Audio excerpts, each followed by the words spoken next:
दर्शकवृन्द नमस्कार। हिमालय टेलिभिजनको नियमित कार्यक्रम समय सन्दर्भमा यहाँलाई स्वागत छ। म अमीर कट्टेल। अहिले मनसुन सक्रिय भएसँगै देशभरि बाढी पहिरोले वितण्डा मच्चाइरहेको छ। कोरोना महामारीसँगै रोग भोक र शोकमा डुबेका नेपाली जनतालाई बाढी पहिरोले थप प्रताडित तुल्याइदिएको छ। मनसुन सुरु भएदेखि नै सिन्धुपाल्चोकको मेलम्चीमा जुन किसिमको बाढी पहिरोको वितण्डा मच्चियो यसले निकै ठुलो पीडा दिएको छ आम नेपालीलाई। र सिन्धुपाल्चोकको मेलम्ची लगायत गण्डकी प्रदेश र देशका विभिन्न स्थानमा बाढी पहिरोले निकै क्षति पुर्याएको छ र मानिसको मृत्यु हुने सङ्ख्या पनि बढिरहेको छ। बेपत्ता हुनेहरूको अझै पहिचान हुन सकेको छैन। सयौं मान्छे घरबार विहीन भएका छन् र यसरी भौतिक क्षति पनि भएको छ। जलविद्युत आयोजनाहरू क्षतविच्छेद भएका छन्, सडक पुलहरू भत्किएका छन्। यसले अर्बौंको घाटा भएको भनेर बताइएको छ। मनसुनको सुरुवातमै यो ठुलो वितण्डा किन आइलाग्यो, जबकि मनसुन अझै सक्रिय हुन बाँकी नै छ र अघिल्लो वर्षभन्दा धेरै वर्षा हुने यसपटक भनेर मौसमविदहरूले भनिरहेका छन्। र अबको जोखिम कस्ता छन् र हामी यस्तो प्राकृतिक विपदबाट बच्न के गर्नुपर्छ, यस विषयमा केन्द्रित रहेर आज हामी कुराकानी गर्छौं। र आज हामीसँग हुनुहुन्छ प्राध्यापक डाक्टर तारानिधि भट्टराई, भूगर्भविद। उहाँलाई हामी कार्यक्रममा स्वागत गरौँ। भट्टराईज्यू, स्वागत छ यहाँलाई कार्यक्रममा। हजुर, धेरै धेरै धन्यवाद। जुन देशभर बाढी पहिरो यो मनसुन सक्रिय भएसँगै बाढी पहिरोको वितण्डा जुन देखिएको छ, यसको मुख्य कारण के हो? यसलाई आकर्षित गर्ने मुख्य तत्त्व चाहिँ के हो?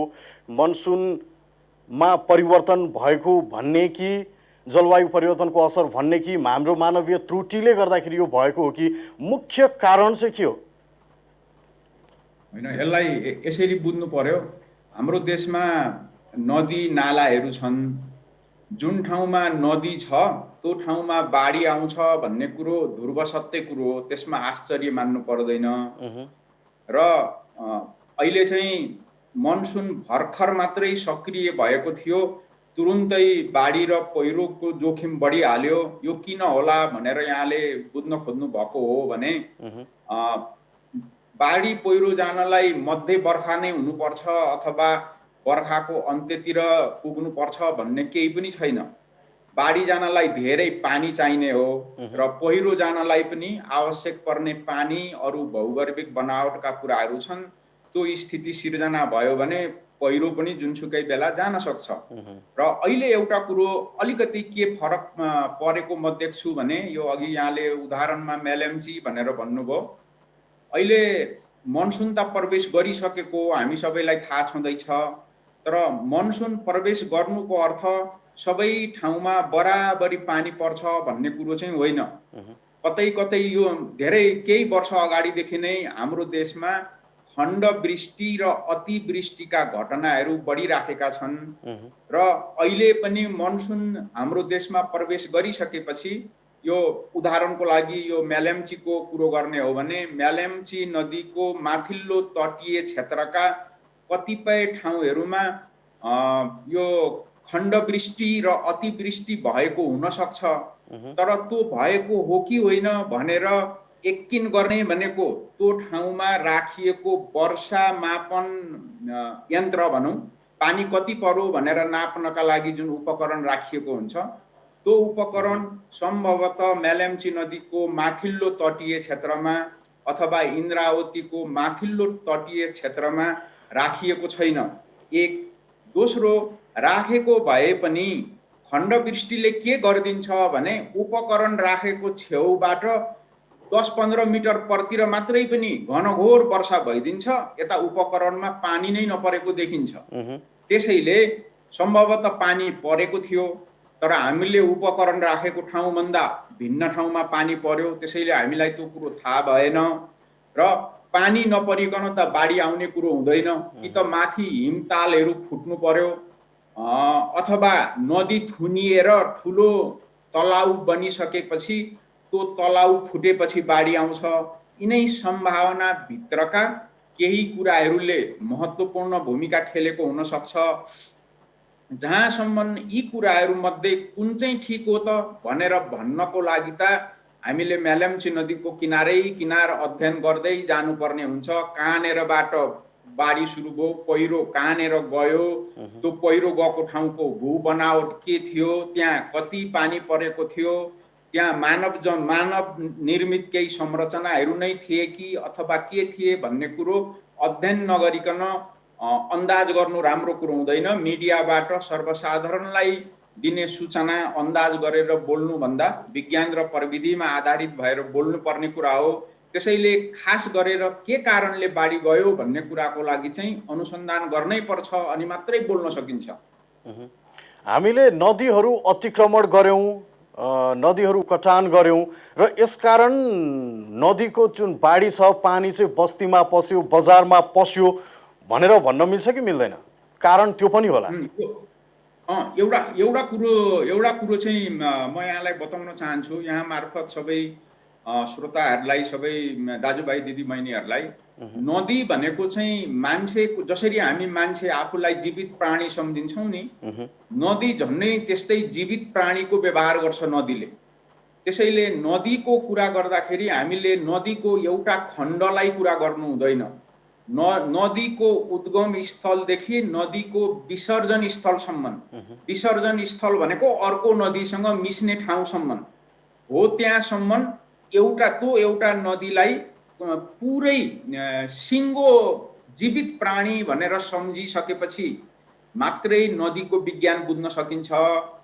यो मैले भन्न के खोजेको हो भने, नदीको तल्लो तटीय क्षेत्रबाट, अघि यहाँले भन्नुभयो चाहिँ ढुङ्गा गिटी, मानिलिउँ तल्लो तटीय क्षेत्रबाट 100 ट्रक ढुङ्गा गिटी नदीको बहाव क्षेत्रबाट निकालियो भने त्यहाँ खाल्टो पर्छ।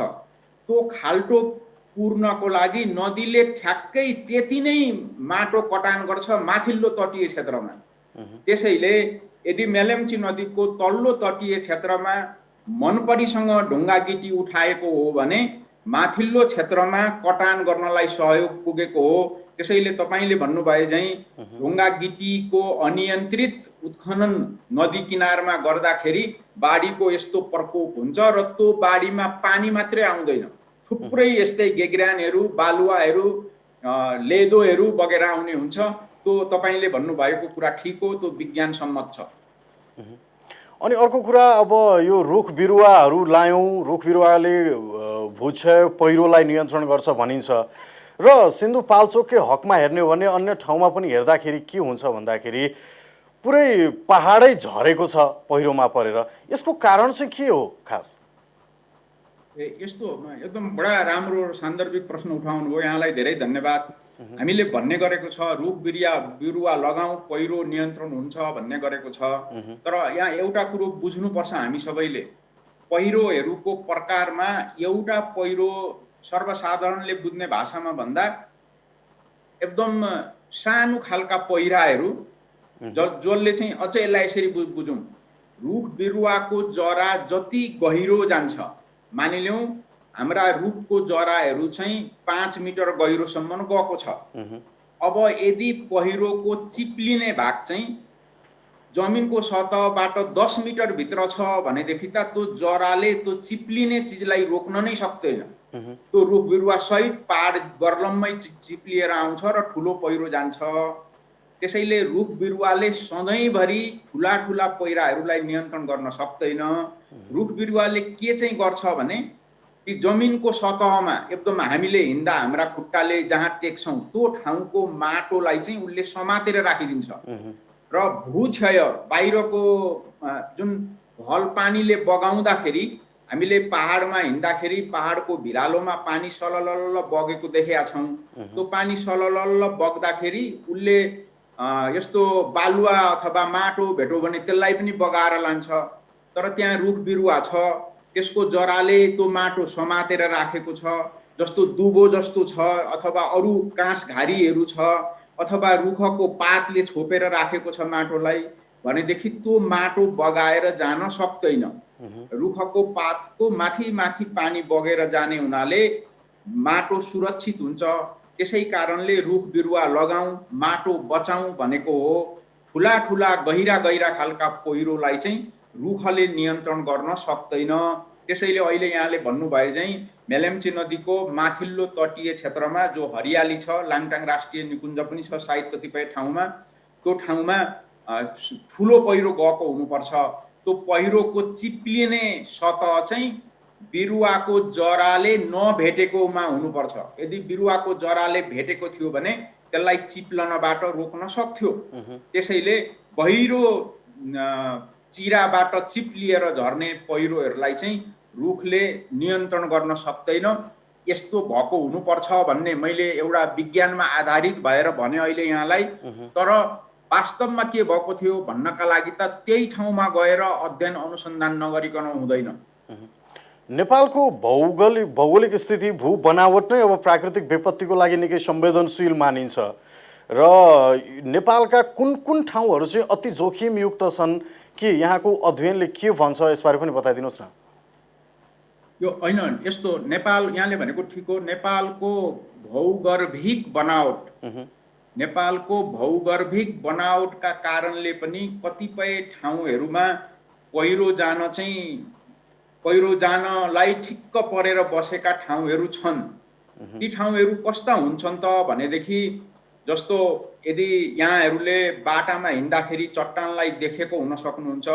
त्यो चट्टानमा चिरा परिराखेको हुन्छ। ती चिराहरू एक आपसमा काटिएका छन् भनेदेखि त्यहाँ चट्टानको टुक्रा खस्नलाई ठिक्क परेको हुन्छ। त्यो यहाँहरूले आँखैले देख्न सक्नुहुन्छ। हो, यस्ता खालका ठाउँहरू जहाँ चट्टानमा भएका चिराहरू एक आपसमा काटिएर चट्टानका टुक्राहरू, ब्लकहरू, इँटा अथवा त्योभन्दा पनि धेरै ठुला ठुला खालका ब्लकहरू बनेका हुन्छन् त्यो भिरालो जमिनमा। हो, त्यस्तो खालको जमिनमा चाहिँ पानी धेरै पर्यो र त्यो चिराहरूबाट पानी भित्र छिरो भने पानीले पनि बाहिर ठेल्छ त्यो चट्टानलाई, त्यो माटोलाई। हो, त्यस्तो ठाउँहरूमा चाहिँ पहिरो जानलाई सजिलो हुन्छ भन्ने एउटा वैज्ञानिक तथ्य हो। अर्को वैज्ञानिक तथ्यहरू चाहिँ जस्तो कतिपय प्रसङ्गहरूमा हामीले केही नगरे पनि पृथ्वीको सतहमा खिने प्रक्रिया हुन्छ। यो हावा, पानी, तापक्रममा घटबढ आदि इत्यादिको कारणले चट्टानहरू फुट्छन्, टुक्रिन्छन्। ती टुक्रा पनि झन् साना साना हुन्छन्। यसलाई अङ्ग्रेजीमा वेदरिङ भन्छन्। हो, यस्तो वेदरिङ हुँदाखेरि माटो बन्ने प्रक्रिया हो यो। त्यो माटोको रूपमा विकास भइराखेको हुन्छ र हो त्यस्तो माटो भइराखेको ठाउँहरूमा पानी पर्दाखेरि पानी त अब वर्षै पछि परिराखेकै हुन्छ। त्यसैले पोहोर नै पहिरो जानुपर्ने, पोहोर किन गएन तर यो साल गयो नि त भन्ने प्रश्न आउन सक्छ। हो, त्यो प्रश्नको जवाब के हो भने हुनसक्छ पोहोरभन्दा अहिले बढी पानी पर्यो। त्यसो भयो भने पानी जमिनभित्र धेरै छिर्यो र त्यो छिरेको पानीले ठेलेर त्यसरी माटो जम्मा भएको ठाउँमा पहिरो जान सक्छ। त्यस्ता ठाउँहरूमा पनि पहिरोको सम्भाव्य जोखिम भएका ठाउँ हुन्। अब अर्को अहिले चाहिँ यो भौगर्भिक बनावट भन्दा पनि सबैभन्दा ध्यान दिनुपर्ने, बिर्सनु नै नहुने कुरो के हो भने हामीले यातायातको सञ्जाल विकास गर्ने क्रममा पहाडका भिराला जमिनहरूमा त्यो एक्सकाभेटर प्रयोग गरेर बाटो खनेका छौँ। त्यो चाहिँ प्राविधिकको सल्लाह नलिकन खनेका बाटाहरू छन्। हो, त्यो बाटाहरूले कहिलेकाहीँ के गरिदिन्छ भने त्यसरी एक्सकाभेटरले खन्दाखेरि पहाडको भिरालो जमिन थियो, पहिला प्राकृतिक रूपमा सन्तुलन थियो। अब त्यो एक्सकाभेटरले चट्ट काटिदिएपछि काटेको मास्तिरपट्टिको भूभाग सल्ल चिप्लिएर तल खस्न सक्छ। किनभने त्यसलाई सपोर्ट दिने माटो हामीले काटिदिउँ, टेवा लगाएको भन्छौँ नि। रुखमा पनि टेवा लगाइन्छ, घरमा पनि नलडोस् भनेर टेवा लगाएका कतिपय घरहरू देखिन्छन्। त्यसै गरी जमिन पनि सन्तुलनमा बसेको हुन्छ। तल जमिनको फेदको जमिनले मास्तिरको जमिनलाई टेवा दिएर, सपोर्ट दिएर नलड्ने गरी बनाएको हुन्छ। हो, त्यो सपोर्टलाई चाहिँ हामीले भत्काइदिउँ भनेदेखि यो यस्ता केसहरू पनि धेरै भएको छ। अर्को, जमिनको सतहमा आकाशबाट परेको पानी सललल्ल बग्थ्यो। त्यो तपाईँ हामीले पहाडमा हिँड्दा पनि देखेको। अब त्यो सललल्ल बगेको पानी चाहिँ त्यो बाटो खनिसकेपछि त्यो पानी सबै बाटोमा भेला हुन्छ र बाटोमा भेला भएपछि बाटो जतातिर कोल्टे परेको छ त्यो पानी त्यतैतिर बग्न थाल्छ र त्यो पानी बग्न जाने क्रममा माथिबाट बगेर आएको पानी थपिँदै थपिँदै गरेपछि बाटो नै खोलो जत्तिकै भयानकसँग पानी बग्छ र त्यो पानीले निकास पाएन भनेदेखि त्यो पानीले सुरुमा कटान गर्छ र कटान बढाउँदै बढाउँदै लगेपछि ठुला ठुला भीमकाय पहिरोहरू पनि जान्छन्। त्यसैले जुन जुन ठाउँमा एक्सकाभेटर लगाएर बाटो बनाइएको छ त्यो बाटोको किनारामा ढल निकासको व्यवस्था गरिएको छैन।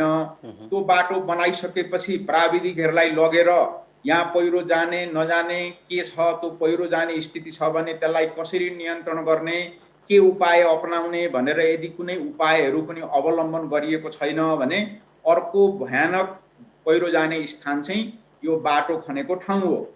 अब अर्को पहिरो जाने ठाउँको बारेमा म यहाँलाई भन्छु। हाम्रा पहाडहरूमा के गर्ने गरेको थियो भने जहाँ पायो त्यहीँ खेतीपाती गर्न जमिन थिएन। जहाँ जमिन थियो त्यहाँ हाम्रा पिता पुर्खाहरूले त्यो जमिनलाई कसरी सदुपयोग गर्ने भनेर विज्ञानमा आधारित उहाँहरूको अनुभवले काम गरेको थियो।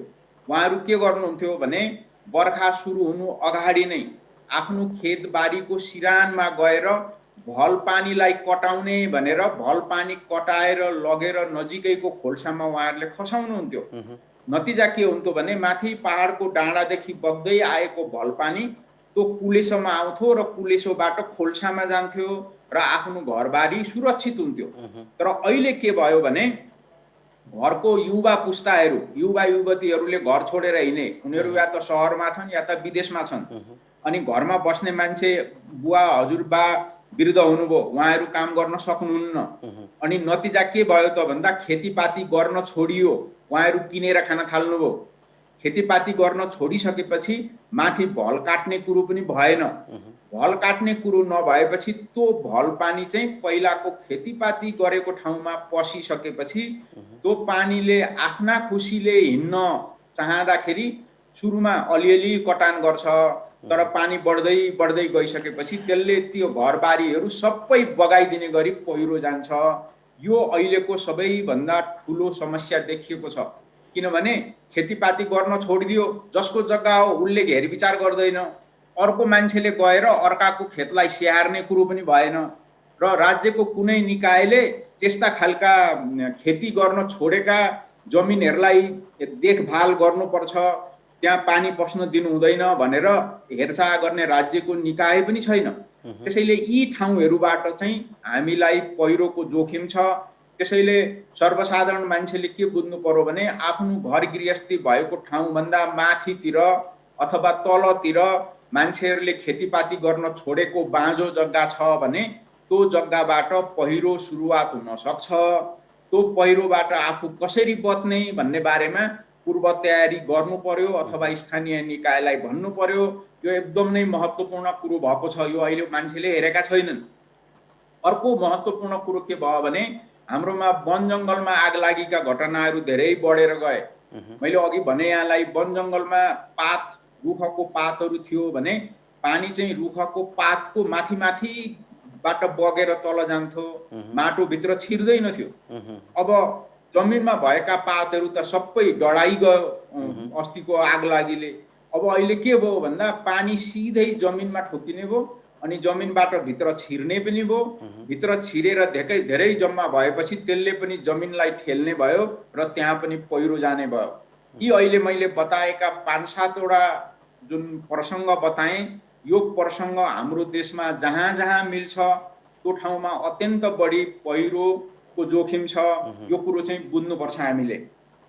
भनेपछि हेर्दाखेरि सामान्य लाग्ने जस्तै अब खोल्साहरूलाई हामीले पुर्ने काम गरेका छौँ, त्यो गलत रहेछ। अब यही डढेलोको कारणले समस्या निम्तने रहेछ। नदीहरू हामीले कटान गरेका छौँ, अतिक्रमण गरेका छौँ। हेर्दा सामान्य केही नहोला जस्तो देखिने, तर हामीले ठुलो जोखिमलाई यसरी निम्त्याइरहेका छौँ है। हजुर हो, एकदम नै महत्त्वपूर्ण कुरो हो। आफ्नो सानो पानी चाहिँ प्राकृतिक रूपमा भिरालो जमिनबाट बग्दाखेरि उसले सानो कुलेसो बनाएको छ भने पनि त्यसलाई हामीले बाधा पार्नु हुँदैन। पानीलाई बग्नका लागि त्यो ठाउँ छोडिदिनु नै पर्छ। र कतिपय ठाउँमा के देखियो भने कुलेसो छ घर छेउमा, यो त्यसमा खै खासै पानी पनि बग्ने रहेनछ, अलिअलि बगेको त म आफै व्यवस्थापन गरिहाल्छु नि भनेर मान्छेहरूले खेतीपाती गरे। तर त्यस्तो कुलेसो बनाउने खालको पानी वर्षै पछि पर्दैन। कतिपय केसमा 25 वर्षपछि ठुलो झरी आउँछ, 50 वर्षपछि ठुलो झरी आउँछ। त्यस्तो झरी परेको हामीले हाम्रो जीवनकालमा नदेखेको हुनसक्छ। अनि अचानक त्यो 50 वर्षमा एकचोटि अथवा 25 वर्षमा एकचोटि आउने झरी आउँदाखेरि चाहिँ उसले आफ्नो बाटो भेट्दैन, किनभने हामीले खेतबारी बिराइदिइसक्यौँ उसको बाटोमा। अनि त्यसले चाहिँ भीमकाय पहिरो सिर्जना गर्छ। त्यसैले पानी हिँड्ने बाटाहरू सानो होस् या ठुलो होस्, त्यसलाई हामीले चलाउनु हुँदैन, त्यसलाई बरु व्यवस्थित गरिदिनुपर्छ। मनसुन अब नेपालमा यस वर्ष भर्खर सुरु हुँदैछ। सुरुवाती दिनमै हामीले देख्यौँ यस्तो बाढी पहिरोको वितण्डा। अझै पानी पर्छ भनिएको छ, जबकि अघिल्ला वर्षभन्दा धेरै पानी पर्छ भनेर भनिएको छ। अबको जोखिम चाहिँ के कस्तो देख्नुहुन्छ यहाँले? अनुमान के गर्न सक्छौँ हामी? कस्तो जोखिम निम्तिएला अब? होइन, यो चाहिँ यो अनुमानको कुरा यसलाई कसरी बुझ्दा सजिलो होला भने बाढी पहिरोको जोखिम बढ्छ भनेर त अघि नै मैले भनिहालेँ। किनभने पहिरोको जोखिम क्षेत्र हाम्रा कारणले नै हामीले बढायौँ। अब बाढीको बारेमा पनि एउटा कुरा अझ प्रकाश पारौँ म। यो नदीको बगरबाट हामीले ढुङ्गागिटी झिक्ने कुरो त मैले अघि नै प्रकाश पारिहालेँ। अनि एउटा के कुरो बुझ्नुपर्छ भने नदीलाई बग्ने ठाउँ दिनुपर्छ, उसको बहाव क्षेत्र हामीले छोडिदिनुपर्छ। तर हामीले के गर्यौँ भने नदीको किनारासम्म नै हामीले खेतीपाती गरेका छौँ, घर बनाएर बसेका छौँ। कतिपय ठाउँमा त एकदम टुरिस्टहरू आउँछन् नदीतिर रमित हेर्दै हेर्दै व्यापार चल्छ भनेर यस्तो टुरिस्ट बस्न योग्य खालका होटल अथवा जे नाम दिनुहुन्छ त्यस्ता पनि बनाएका छौँ।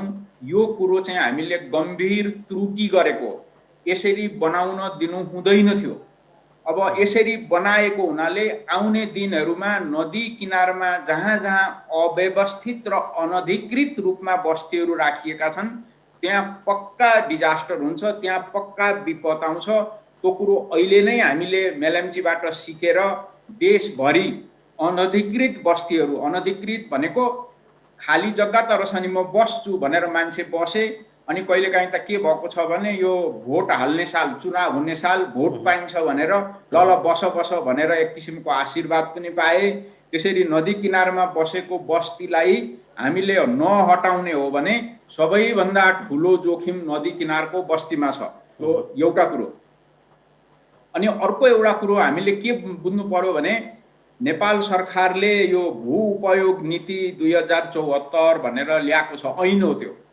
अनि त्यो ऐनमा के कुरो गरिएको छ भने स्थानीय निकायको भूगोललाई 10 किसिममा वर्गीकरण गरिनेछ। र त्यो वर्गीकरण कस्तो हुनेछ भने यो ठाउँ चाहिँ सहर बसाउनको लागि हो, यो ठाउँ चाहिँ नदी बग्नको लागि हो, यो ठाउँ जङ्गलको लागि हो, यो ठाउँ खानी उत्खननको लागि हो भनेर नक्साङ्कन गरिनेछ।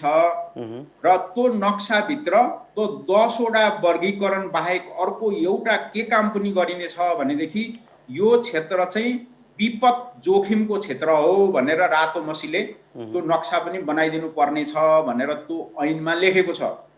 त्यो नक्सा बनाइदिने काम चाहिँ भूमि सुधार मन्त्रालयको भनेर पनि लेखेको छ। अब भूमि सुधार मन्त्रालयले यथासम्भव चाँडो त्यो नक्सा प्रत्येक स्थानीय निकायलाई दिनु पर्यो र त्यो नक्सामा जहाँ जहाँ विपद जोखिमको क्षेत्र छ भनेर देखाइएको छ त्यहाँ भित्रको बस्तीलाई तुरुन्तै यथासम्भव चाँडो स्थानान्तरण गर्नु पर्यो र त्यो क्षेत्रमा आउने दिनहरूमा पनि बस्ती बसाउन दिनु भएन। यति काम गर्न सक्ने हो भने मात्रै हाम्रो विपदको पूर्व तयारी सुरुवात भएछ भनेर सबैले बुझ्न सकिन्छ। तर यो कामको सुरुवात भएको मैले अहिलेसम्म बुझेको छैन र यहाँको यो सञ्चार माध्यम मार्फत म सबै सम्बन्धित साथीहरूलाई र स्थानीय निकायको जनप्रतिनिधिज्यूहरूलाई पनि यो नक्सामा सचेत भएर यथासम्भव चाँडो नक्सा बनाएर सोही अनुरूपको कार्यान्वयन गर्न सक्यौँ भने मात्रै हामी विपदबाट सुरक्षित हुन सक्छौँ भनेर अनुरोध गर्न चाहन्छु। भनेपछि यहाँ जति पनि अब प्राकृतिक विपदबाट हुने जोखिम न्यूनीकरणको लागि सरकारको दूरदृष्टि नै आवश्यक छ भन्ने निष्कर्ष निकाल्न पनि मिल्ला। किनकि जब जब प्राकृतिक विपत्तिका घटना हुन्छ तब मात्र सरकार तात्तिने गरेको छ र अरू बेला त्यसलाई खासै वास्ता नगर्ने, त्यसलाई प्रायोरिटी नदिने खालको गतिविधि सरकारको तर्फबाट देखिएको छ। र यही विपदका घटनाहरूमा पनि बाढी पहिरो गयो भने हवाई निरीक्षण गर्ने त्यसको होड नै चलेको छ। र यसले त दीर्घकालीन रूपमा समस्या समाधान हुँदैन। खास दीर्घकालीन समस्या समाधानको निम्ति सरकारी तवरबाट गर्नुपर्ने प्रयासहरू चाहिँ के हुन् जस्तो लाग्छ? एकदम यो पनि महत्त्वपूर्ण कुरा गर्नुभयो। पूर्व तयारीमा अब उद्धार गर्न हेलिकप्टर लानु चाहिन्छ, ठिक छ, त्यो तयारी देखियो भनौँ अहिलेको लागि। किनभने घटना भएको ठाउँमा हेलिकप्टरहरू पुगेका छन् अनि त्यहाँ आवश्यक यो पुलिसको साथीहरू पुग्नु भएर उद्धार कार्यमा खट्नु भएको त्यो देखिन्छ। उहाँहरूले गर्नुहुन्छ, तर नेताज्यूहरू चाहिँ अवलोकनको लागि भनेर हेलिकप्टर लिएर जानुहुन्छ सुरुमा। त्यो म यो कुरो पनि यहाँले राम्रो उठाउनु भयो। नेताज्यूहरू भनेको एक किसिमको हाम्रो अभिभावकहरू हो। उहाँहरूले के भएछ कसो भएछ भनेर हेर्न जानुपर्छ, त्यो ठिक हो। तर मेरो एउटा नम्र निवेदन के छ भने उहाँहरू हेलिकप्टरमा जाँदाखेरि विषय विज्ञहरू सबैजनालाई सँगै लिएर जानु पर्यो र बोल्ने नेताले होइन, त्यो विज्ञहरूलाई बोल्न लाउनु पर्यो। तैँले के देखिस्, के कारणले विपद भएछ, हामी कहाँ चुकेछौँ, अब हामीले के सिक्नु पर्यो भन्छ भनेर चाहिँ नेतासँग गएकै विज्ञको टोलीको नाइकेले बोलिदिने हो भने पनि एउटा परिवर्तन आएछ, अब हामी पूर्व तयारीमा अगाडि बढेछौँ भनेर देखिने थियो। मैले त्यो पनि देखेको छैन। यहाँले भन्नुभयो चाहिँ सायद नेताजीहरू आफै मात्रै जानुभयो, विज्ञको टोलीलाई लिएर जानु भएन। आखिर हेलिकप्टर छँदै थियो, त्यहाँ 2-4 जना अरू विज्ञलाई राखेको भए धेरै कुराहरू स्पष्ट पनि भइसक्थ्यो। जस्तो अहिले मेलाम्चीकै कुरामा कारण के हो, किन लेदो आयो, कहाँनिर हो, धेरै अनुत्तरित प्रश्नहरू छन् नि त। त्यो हेलिकप्टरमा विज्ञको टोली गएको थियो भनेदेखि धेरै हदसम्म उहाँहरूले यी अनुत्तरित प्रश्नहरूलाई उत्तर दिनुहुन्थ्यो। त्यो कुरो मैले नम्र निवेदन गरेँ। अर्को एउटा यो पूर्व तयारीको कुरा गर्दा जस्तो म यहाँलाई एउटा कुरो भन्छु, पूर्व तयारी भन्ने कुराले धेरै कुरालाई समेट्छ। त्यो समेट्ने जस्तो एउटा कुरो के हो त भन्दा, मेलम्चीकै उदाहरण लिने हो भने मेलम्ची बजारमा जुन स्कुल छ त्यो स्कुलमा पढ्ने विद्यार्थीले के थाहा पाउनु पर्यो भने म खोलाको किनारमा छु, यो खोलामा चाहिँ कुनै पनि बेला ठुलो ठुलो बाढी आउन सक्छ, विगतमा पनि आएको थियो, आउने दिनहरूमा पनि आउन सक्छ। त्यस्तो बाढी आयो भने मैले के गर्नुपर्छ भनेर उसले स्कुलमा पढ्दा पढ्दै थाहा पाउनु पर्यो। त्यो पनि पूर्व तयारीको एउटा आइटम हो। त्यो कुरो पाठ्य पुस्तकमा राख्नु पर्यो। जस्तो अहिले उदाहरणको लागि मैले मेलम्ची भने, मेलम्ची स्थानीय निकायले आफ्नो पाठ्यक्रममा के कुरा राख्ने भन्ने कुरो हाम्रो संविधानले उसलाई अधिकार दिएको छ। त्यसैले मेलम्ची नदीमा आजभन्दा 100 वर्ष अगाडि अथवा 200 वर्ष अगाडिसम्मको इतिहास हेर्ने हो भने कतिवटा बाढी गए, ती बाढीहरूमध्ये कतिले अहिलेको जस्तो लेदो ल्याएको थियो, कतिले पानी मात्रै आएको थियो, कति क्षति पुर्याएको थियो भन्ने इतिहास त्यहाँ राखिदिने हो भने त्यो मान्छे, त्यो भाइ जो स्कुलमा पढ्छ त्यो बेलादेखि नै ऊ तयार भएर बस्छ, उसँग चेतना हुन्छ, उसले के गर्नुपर्छ भन्ने बुझेको हुन्छ, घर परिवारलाई पनि सम्झाउँछ। त्यो चिज पूर्व तयारीमा परेको जस्तो मैले बुझिनँ, एउटा कुरो।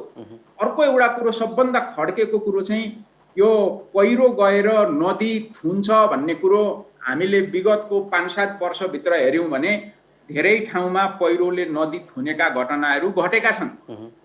र कहिलेकाहीँ के भएको छ भने नदी थुनियो, अब त्यो नदी आफै खोलिन्छ कि अथवा अथाह ठुलो बाढी आउने गरी त्यो जुन बाँध छ त्यो बाँध पड्कन्छ कि अथवा विज्ञलाई लगाएर नियन्त्रित तरिकाले पानी खोल्नु पर्ने हो कि भन्ने थुप्रै अनुत्तरित प्रश्नहरू हो। यो अनुत्तरित प्रश्नको जवाब खोज्ने क्रममा पूर्व तयारी भएको छैन भन्ने मैले बुझेको हुँ। यो मेलम्चीकै केसमा मानिलिनुहोस्, यो त माथि थुनिएछ अनि फुटेछ, जे नहुन्थ्यो भइगयो। तर यदि त्यो बाँध फुटेको थिएन भनेर बुधबारको दिन बिहान हामीले सूचना पाएको थियौँ, मानिलिउँ माथि नदी थुनिएको छ, थुनिएको 24 घण्टा अथवा 48 घण्टा भइसक्यो, ठुलो जलमग्न तलाउ छ, अब के गर्ने भन्ने सूचना आएको भएदेखि त्यो तलाउ देख्ने मान्छेले सबभन्दा पहिला कसलाई रिपोर्टिङ गर्ने भन्ने कुरो नै थाहा छैन। उसले आफ्नो बुवालाई भन्ने हो कि आफ्नो स्कुलको शिक्षकलाई भन्ने हो कि हेल्थ पोस्टमा गएर भन्ने हो कि पुलिसलाई फोर्स गर्ने हो कि अथवा आफूले भोट हालेको मान्छेलाई भन्ने हो कि कसलाई भन्ने हो त्यो सूचना नै थाहा छैन।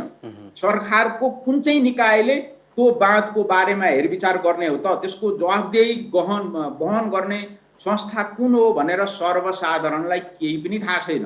त्यसैले पूर्व तयारीको एउटा पाटो भनेको के हो भने सर्वसाधारणले विपद आयो भने मैले तुरुन्तै कसलाई खबर गर्ने हो भन्ने कुरो थाहा पाउनु पर्यो।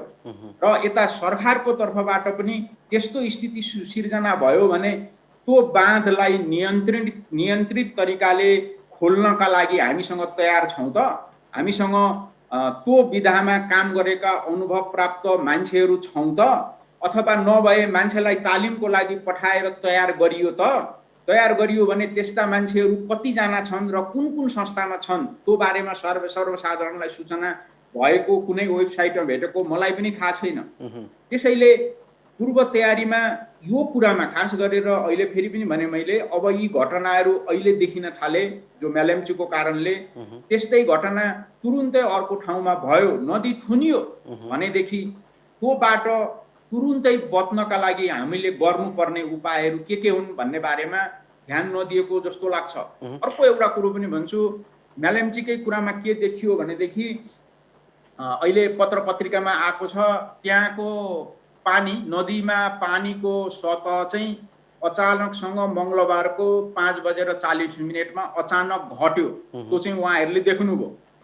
तर अचानक पानी घट्यो भनेपछि त यो त सर्वसाधारणले पनि अन्दाज गर्ने कुरो भयो। तर विज्ञले त स्वतः बुझ्छ नि त, बर्खाको बेलामा अचानकसँग यत्रो पानी स्वाट्टै घट्नुको अर्थ मासतिर काहीँ न काहीँ केही गडबड भयो भनेपछि माथिल्लो तटीय क्षेत्रमा फोन गरेर सोध्नुपर्ने हो कि, अथवा अरू त्यस्तै स्टेसन थिए भने त्यो स्टेसनको डेटा हेर्नुपर्ने हो कि, अथवा यो यस्तो अचानकसँग पानी घट्यो है अब हामीले तल्लो तटीय क्षेत्रको मान्छेहरूलाई के गर्नुपर्ने हो भनेर सूचना प्रवाह गर्नुपर्ने थियो नि। त्यो सूचना प्रवाह गरेको देखिएन। यसले के देखायो भने पूर्व तयारीमा उद्धारको लागि राम्रो देखियो, हेलिकप्टर पुलिसहरू अरू सबै छन्। पूर्व तयारीमा मान्छेहरूलाई केही खानको लागि बस्नको लागि केही समस्या नहोस् भनेर यो आफ्ना सहयोगी हातहरू बाँड्नलाई पनि धेरै मान्छेहरू तयारहरू देखियो। तर त्योदेखि बाहेकका कुराहरूमा हामी अझै पछाडि छौँ भन्ने मलाई लागेको हो। र अझ अर्को एउटा कुरो के पनि थप्छु भनेदेखि म पूर्व तयारीका कतिपय प्रसङ्गहरूलाई हामीले अनुसन्धान गरेर अनुसन्धानको नतिजामा आधारित भएर मात्रै निर्णय गर्न सक्छौँ। अनुसन्धान नगरिकन केही पनि भन्न सकिँदैन। अघि मैले भने त्यो मेलेम्ची नदी अथवा इन्द्रावती नदीको माथिल्लो तटीय क्षेत्रमा जल प्रवाह नाप्ने उपकरणहरू नै छैनन्।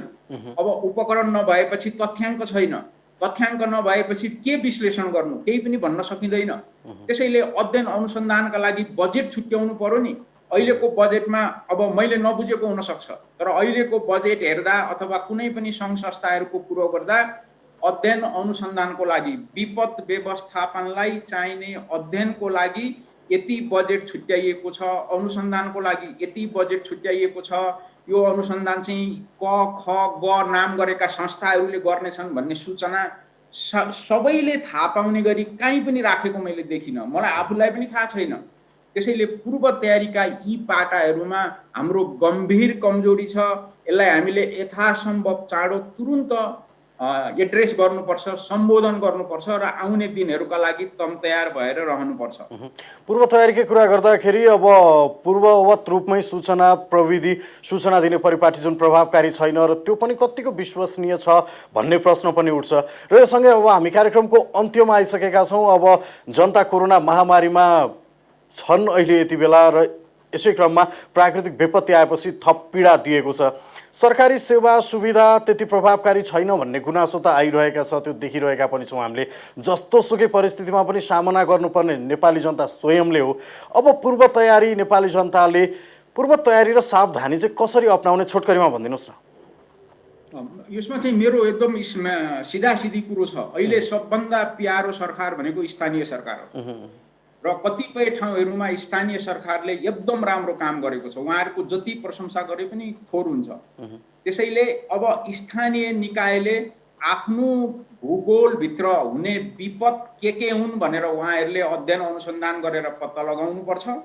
त्यो अध्ययन अनुसन्धान गर्नलाई बजेटको व्यवस्था गर्नुपर्छ र अध्ययन अनुसन्धानबाट आएको जुन रिपोर्ट भन्छौँ नि हामीहरू, त्यो दस्तावेज धेरै ठाउँमा त्यो अङ्ग्रेजीमा लेखिन्छ, त्यसलाई अब क्रमभङ्ग गर्नुपर्छ। त्यो अङ्ग्रेजीमा लेख्ने होइन, स्थानीय मान्छेहरूले बुझ्ने गरी नेपाली भाषामा लेखिएको हुनुपर्छ र सबैलाई, त्यो क्षेत्रका मान्छेहरूलाई तपाईँको क्षेत्रमा चाहिँ यस्तो यस्तो खालको विपद आउँछन्, त्योबाट बच्ने उपाय यो हो र त्यस्तो परिहाल्यो भने तपाईँहरूले गुहार माग्ने संस्था यो हो भनेर स्पष्ट लेखेर बोलेर सञ्चार माध्यमबाट बुझाउनु पर्ने पनि हुन्छ। र अर्को एउटा सबभन्दा महत्त्वपूर्ण कुरो चाहिँ बिमाको कुरो।